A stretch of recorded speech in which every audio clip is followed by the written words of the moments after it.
Welcome to Protect, Suicide Prevention Training Podcast for Healthcare Professionals. I'm Manan, consultant psychiatrist, founder, and head of faculty at Progress Guide.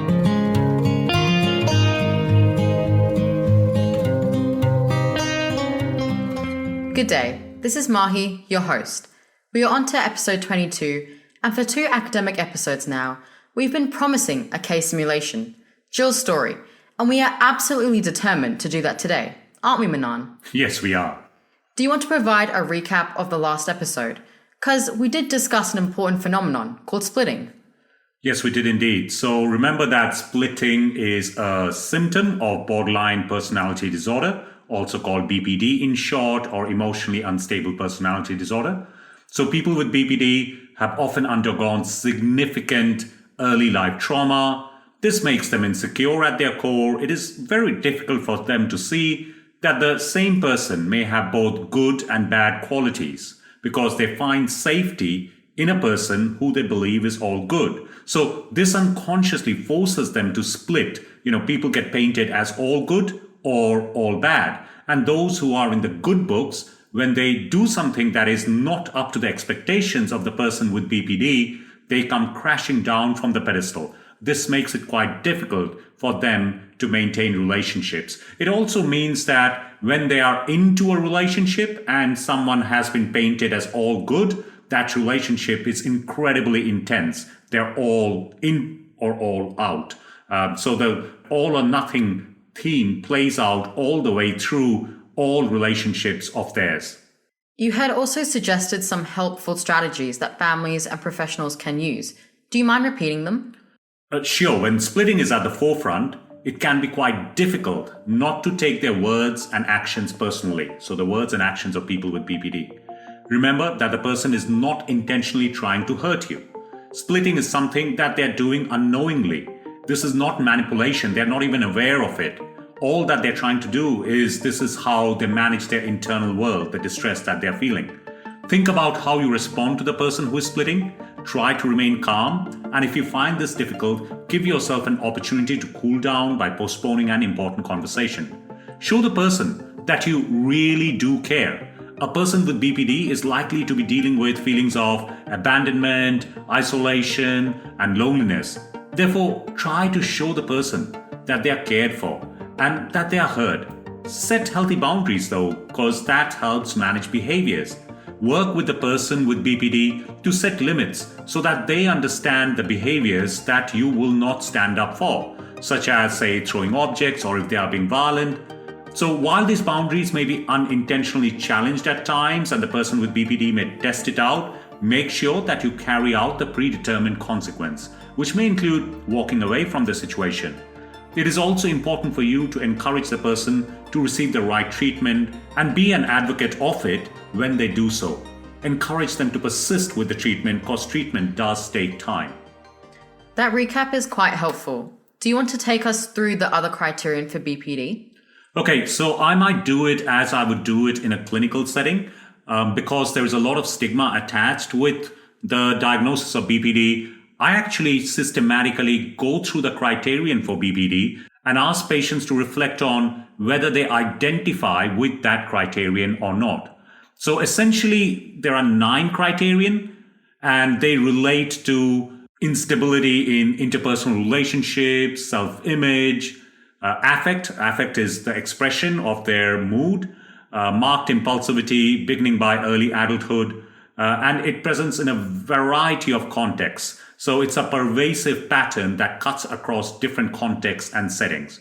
So let's work our way through them one by one because I'll just read out the criterion as they are in DSM-5.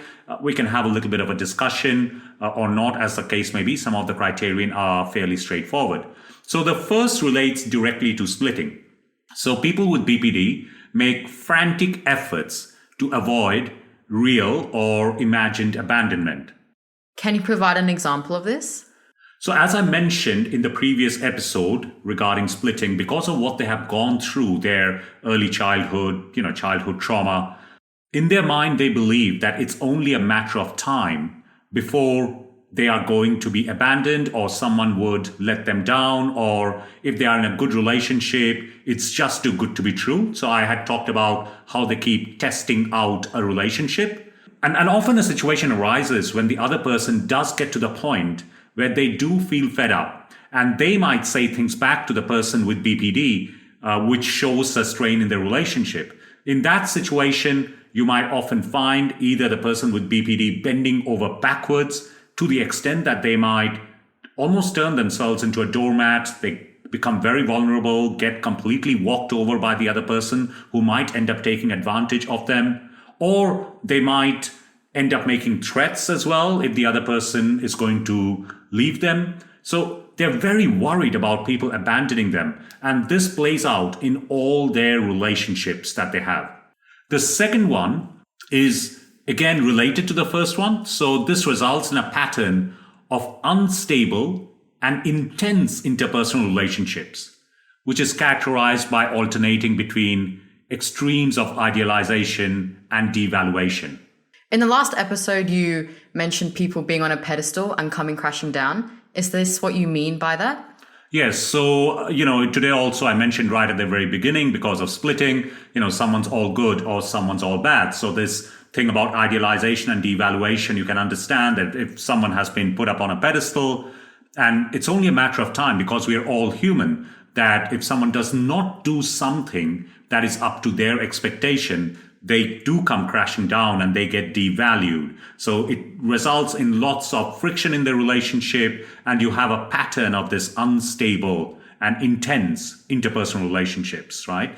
So the first criterion, frantic efforts to avoid real or imagined abandonment. The second one is a pattern of unstable and intense interpersonal relationships characterized by alternating between idealization and devaluation.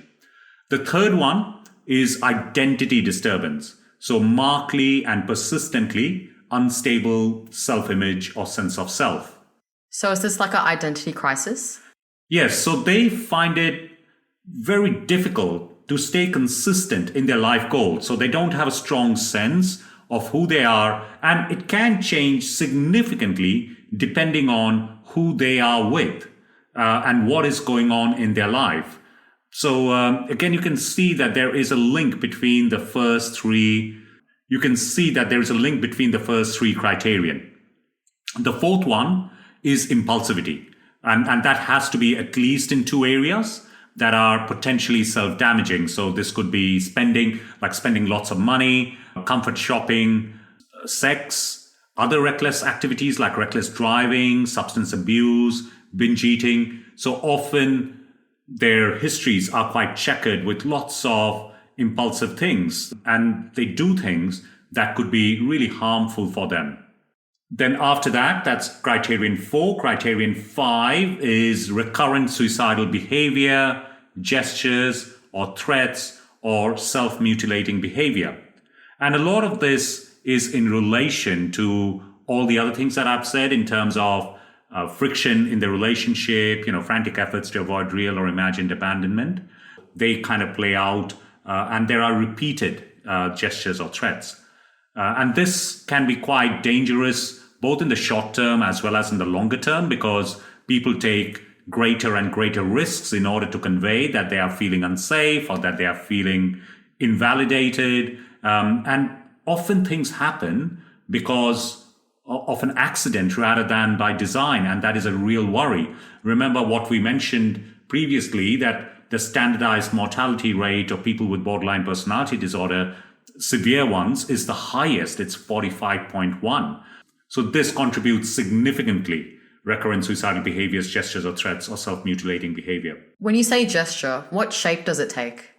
Well, it's another way to say a threat. So someone with BPD, if they're feeling incredibly distressed and they want to be comforted, they might say something along the lines of, if you leave now, today, you will never see me again.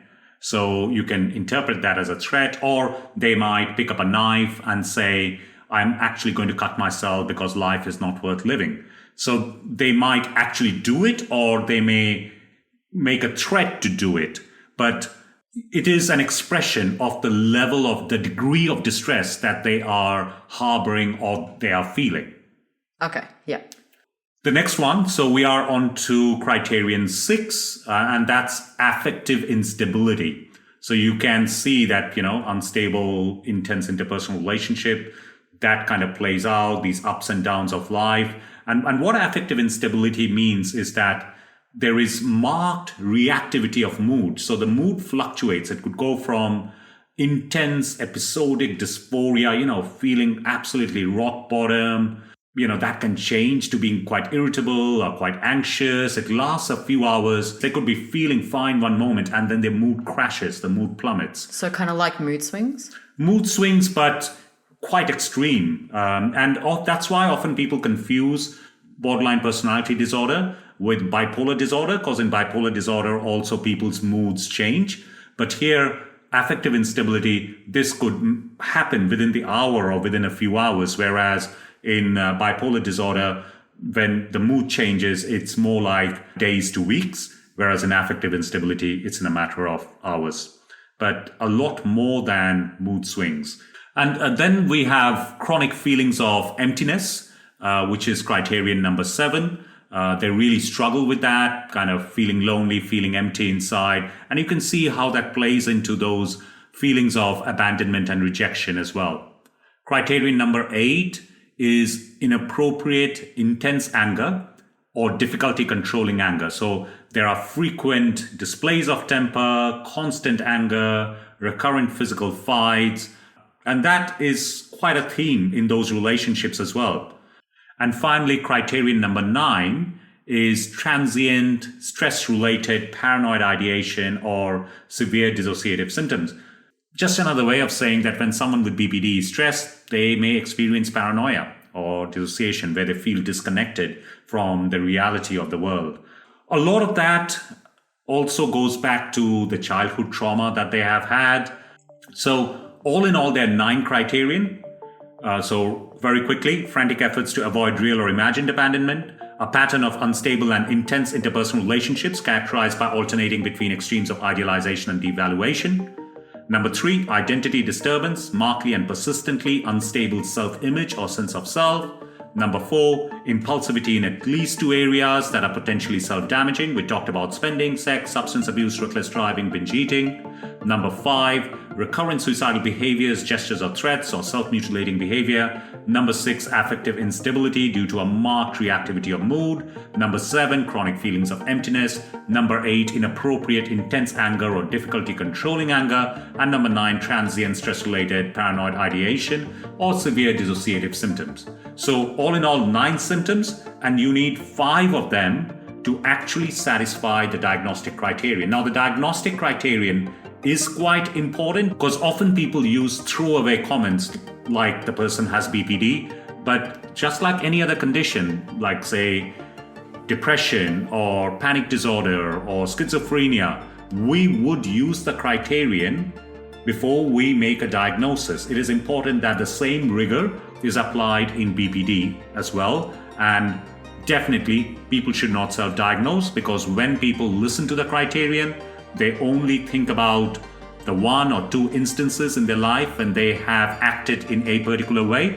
But this needs to be a pervasive pattern of instability of interpersonal relationships, self-image and affects, and marked impulsivity, not 1, 2, or 3 isolated incidents. That does not make for a diagnosis. So it's important that you speak to a trained professional. If you're listening to this and you think, oh, I might suffer from borderline personality disorder, please speak to a professional. Don't self-diagnose. Thank you for that, Manon. So I guess that links to our case study about Jill. So do you want to provide the background? Sure thing. So those of you who have already got the workbook, it's on page 18 and it's worksheet 6.3. And the worksheet is called Decision Making in Borderline Crisis. And what we do in our training is that we would have a tabletop discussion about this. So people are provided the story of Jill, and then we try and relate the aware factors to how Jill is presenting. So Jill is a 30-year-old female who has presented to the emergency department in suicidal crisis requesting an admission. So that's the situation. Now, Jill's background is that She was diagnosed with borderline personality disorder a few months back. She is case managed by your mood community team and is awaiting dialectical behavior therapy. She has had multiple crisis admissions in the past that have been generally unhelpful, with increasing self-harm and aggression on the ward that require constant observation and seclusion to manage safety. And in your assessment, what you find is that there is worsening suicidal ideation in the context of recent relationship conflict. She is feeling hopeless and wants to end it all. She is seeking safety and containment through admission. So when we are doing this in the Protect training, we would encourage a tabletop discussion at this point. And there are two questions we ask people to think about. So the first question is, what will be your decision regarding next steps? And how could the different aware factors influence your decision? So if you're listening to the podcast alone, hit pause and have a think. And if you're listening with your colleagues, then hit pause and have a discussion with them. Try to relate this to real-life presentations that you have had. The purpose of the case simulation is to make you think about the different aware factors and how they impact your decision-making. This discussion is supposed to support reflective practice. You will have had scenarios like this, someone like Jill who has presented in suicidal crisis, and either yourself or another team member or your whole team have supported them through a suicidal crisis. Think about how you arrived at those decisions. Which factors from aware influenced your decision making? If you're new to the podcast and you're not familiar with the aware factors, I suggest that you go back to episode 14 and listen sequentially. So the aware factors are A for anxiety, W for waiting, A for agenda, R for resources, and E for experience. So we'll go through each of the factors and relate it to Jill. So how does anxiety influence decision making in Jill's scenario? Okay, so let's have a think about that, because Jill is someone with borderline personality disorder. And as we discussed, often people with borderline personality disorder are experiencing quite high levels of anxiety. The anxiety relates to them feeling unsafe.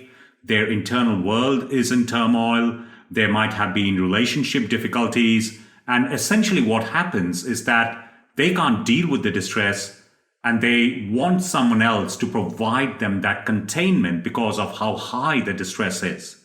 So what we do in these scenarios is that often as healthcare professionals, there is a certain amount of expectation that we would take on board that distress.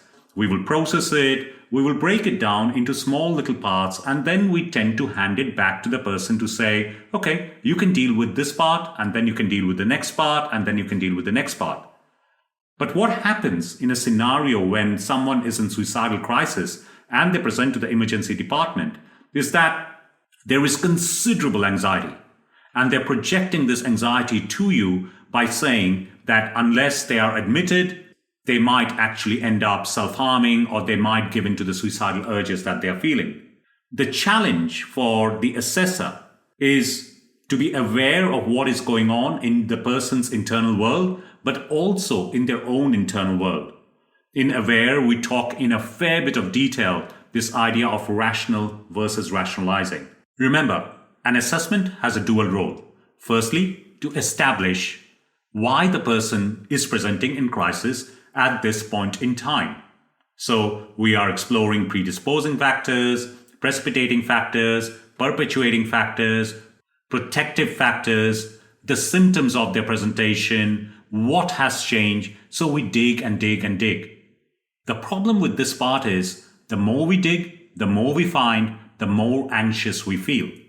The second role of an assessment is actually to contain the crisis, create a sense of hope, help the person connect with their strengths, with their agency, with their assets, and help them see that all is not lost and things will get better.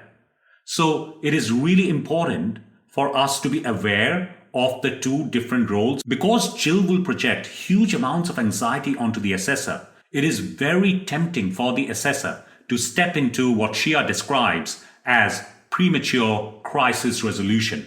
Essentially, before we have established all the facts, the assessor could begin to start containing the crisis because that seems the more relevant action to take. In that situation, because of high levels of anxiety, a proper assessment does not take place. And people often kind of go back to the fact that not much has changed from the previous presentation of Jill as she repeatedly presents to the emergency department, and the assessment is not as thorough as a presentation in an emergency deserves. As an assessor, one has to ensure that they have done justice to the presentation of suicidal crisis, irrespective of the levels of anxiety that the person is creating in them, and not to engage in those broad brush statements around, can you keep yourself safe? Of course, the person can keep themselves safe so long they are with you. But the moment they have left, they would be returning back to their world of inner turmoil. That's where the problems rise. So not to seek those reassurances only contain our anxieties and momentarily for the person. But when they go back, the anxiety that they are experiencing still exists quite significantly. So the second aware factor was waiting. How does this relate to Jill?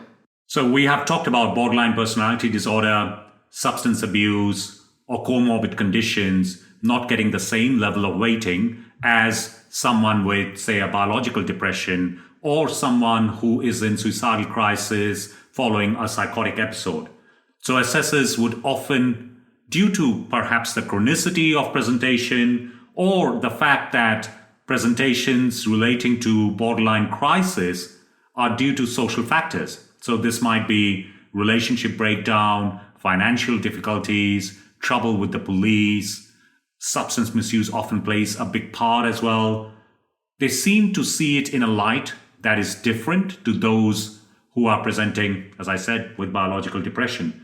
But if one looks at the facts of the matter, depression's standardized mortality rate from suicide is around 19, whereas for severe borderline personality disorder, it's 45.1. Having that diagnosis does not make it less risky. In fact, it makes it more than twice as risky as someone with severe depression.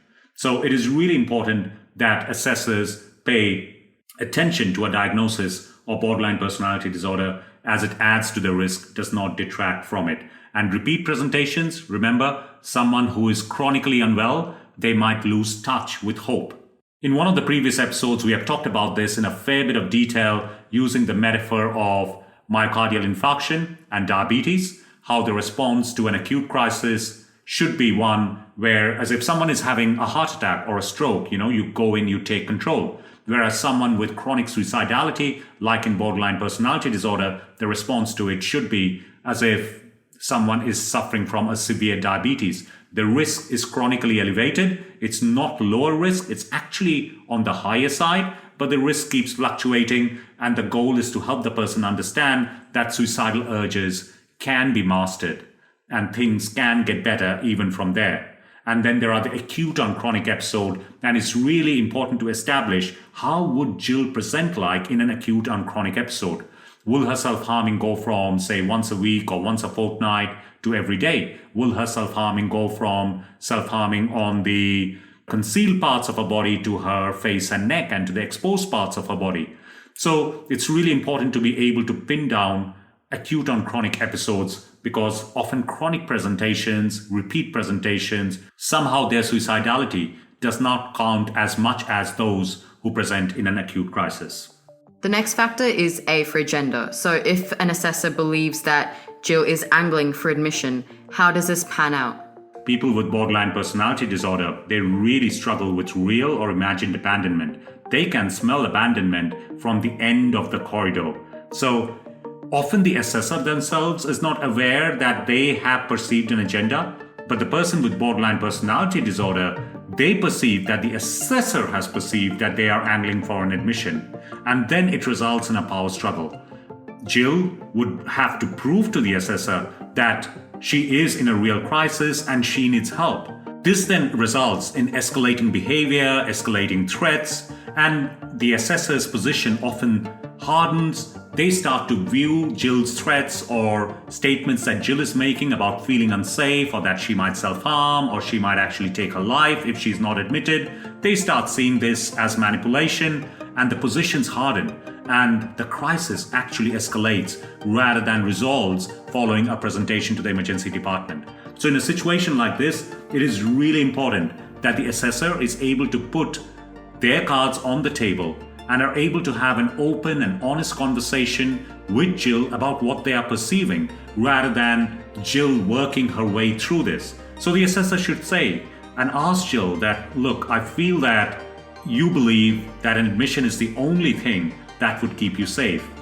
However, I am of the opinion that actually an admission would only make things worse for you. Then they would need to explain things like risk in the short term and risk in the longer term. We will talk about this in the next episode, where we would continue Jill's story and build on these themes that we are talking about. But it does need an open and honest conversation, and conversation of candor. It does call for a fairly nuanced, candid conversation where the assessor is able to talk to Jill about what they are perceiving in a sensitive and validating way, rather than one which feeds into Jill's sense of rejection and abandonment. And often this relates to resources, which is the fourth factor.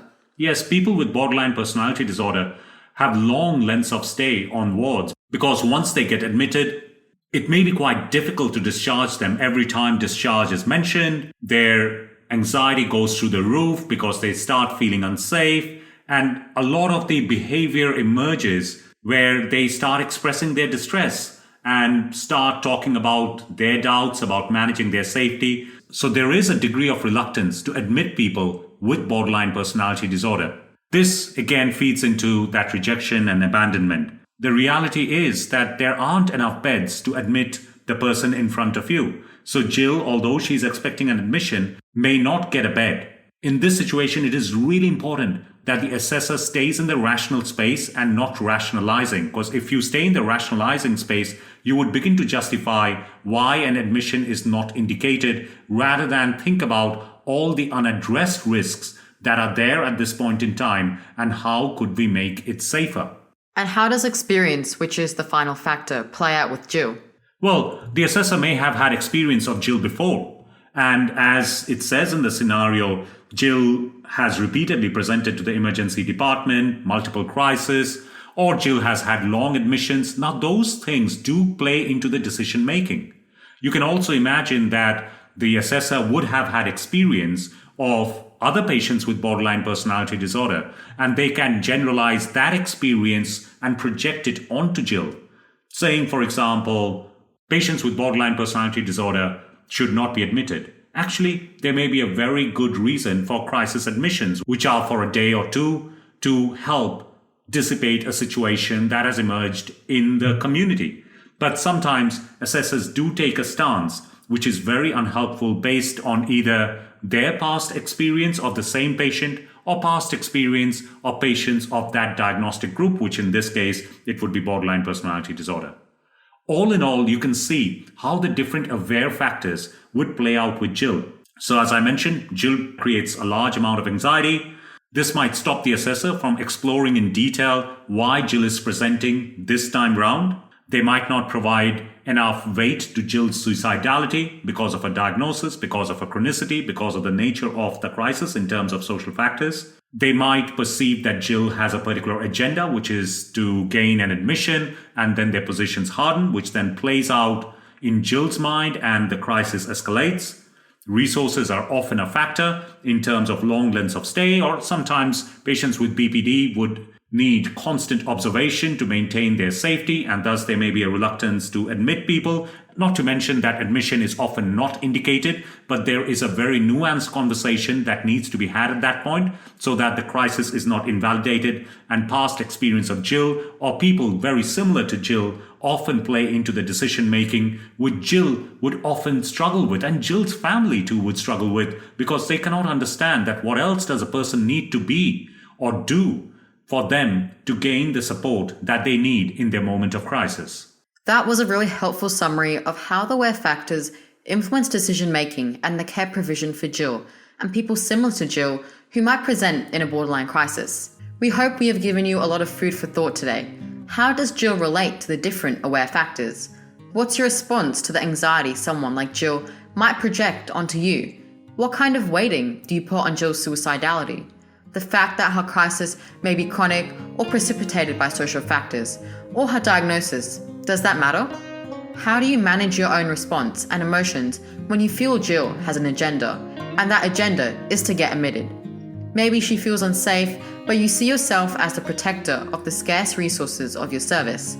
How can you communicate with openness and candor, not just with Jill, but be honest to yourself, as well as not rationalize away your decision? And finally, past experience of Jill, or the many Jills that you may have encountered. How has that shaped your decision making? Pause and think about your clinical practice and what challenges you face with borderline personality disorder. Have your views changed in any way after listening to the podcast? What changes will you make to the interactions you have with patients with BPD? If you have specific questions, please do email us at admin@progress.guide. Share your musings with us. Tweet your thoughts and tag #GuideProgress. It helps get the word out about the podcast to more professionals and supports progress to practice. You can access all the transcripts at www.progress.guide. You can connect with Manan on LinkedIn or follow our LinkedIn page by searching on LinkedIn for progress.guide. We are also on Twitter and YouTube. Our Twitter handle is @GuideProgress. As usual, please do follow the podcast. There'll be weekly episodes every Friday and share it with your colleagues. Your ratings will help get the word out, so please don't forget to rate us on Spotify, Apple Podcasts, or Audible, or whichever channel you're listening on. Challenges in supporting people with borderline personality disorder is a common knowledge and skills deficits.